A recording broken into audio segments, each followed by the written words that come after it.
передачасына қош келдіңіздер. Құрметті ауыл тұрғындары, қатысушы ауыл жастарына бүгінгі өздеріңіз естіп отырсыздар. Алдыңғы айда Елорда жас болса міне сервистен салауатты өмір салт спортпен жастар арасында өткізіп тұрмыз. Қош келдіңіздер.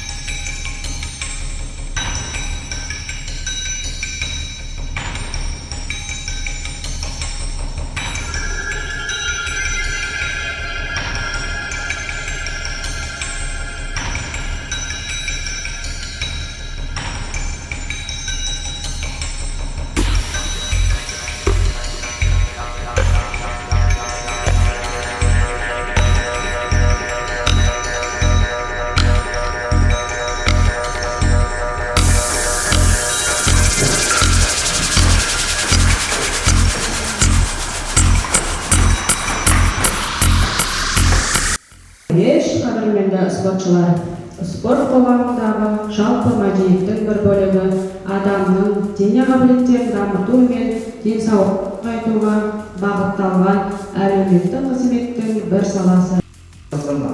Ауыл азаматтарына, ауыл жастарына рахмет еткім келеді. Уақыттарыңызды бөліп, жұмыс уақыты болса да бүгін келіп қатысып аласыңдар.